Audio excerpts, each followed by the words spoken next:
हलीम को जायकेदार बनाने के लिए टोटका। मुहर्रम के महीने में बहुत से लोगों के यहाँ हलीम बनती है और मज़ेदार हलीम बनाने के लिए इस टिप पर अमल करें। आज से पहले आपके घर इतनी मज़ेदार हलीम नहीं बनी होगी। गेहूं को रात भर के लिए भिगो लें।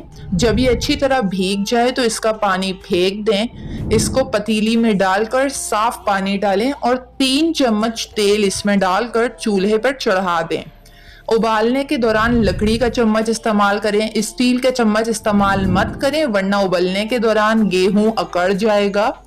जब ये उबल के गल जाए तो इसमें लैस के साथ उबाल आएगा। इसी वक्त इसमें हस्बे ज़रूरत सोडा शामिल करें, फिर इसको हलीम में इस्तेमाल करें। इससे हलीम मज़ेदार बनती है। मुहर्रम में बनने वाले शरबत के लिए टिप।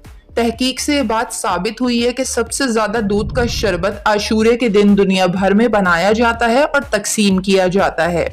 लेकिन इस महंगाई के दौर में दूध वाला शरबत बनाना और बांटने के लिए अच्छे खासे बजट की जरूरत पड़ती है, क्योंकि शरबत में कई किस्म के ड्राई फ्रूट का इस्तेमाल किया जाता है।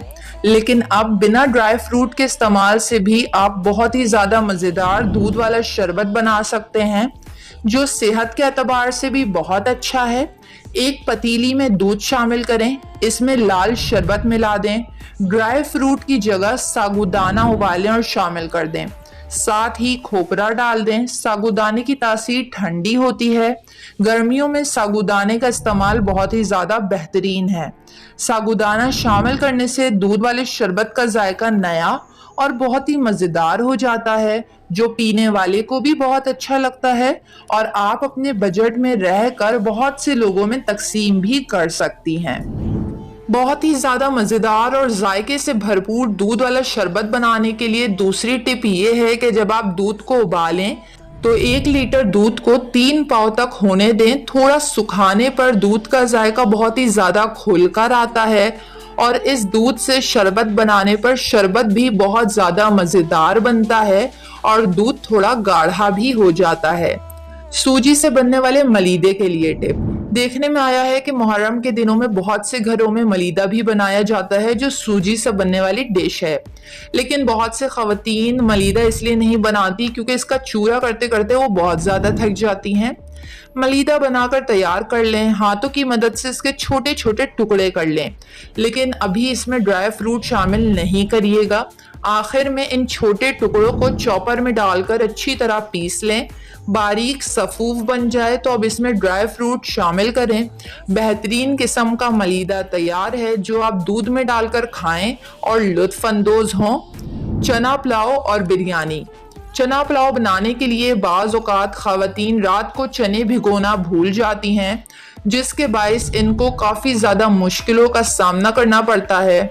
अगर चना भिगोना भूल जाएं, जब भी आपको याद आए उस वक्त चने भिगो दें और इसमें बेकिंग सोडा शामिल कर दें और पकाते वक्त इसको कुकर में चढ़ा दें। चने फौरन गल जाएंगे।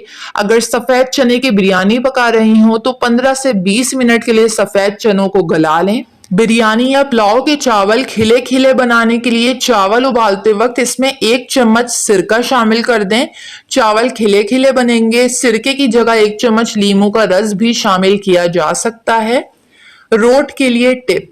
मुहर्रम के मौके पर मलीदे के साथ साथ ख़वातीन रोट भी बनाती हैं, जो मैदे और सूजी से बनने वाली डिश है, लेकिन थोड़ी ही देर में ये रोट नरम पड़ने लगते हैं। रोट को ज्यादा दिनों तक खस्ता रखने के लिए इसको एयर टाइट डब्बे में रखें और डब्बे में टिश्यू का एक टुकड़ा रख दें, ताकि जितनी भी नमी हो टिश्यू अपने अंदर जज़्ब कर ले और रोट काफी दिनों तक खस्ता रहेंगे।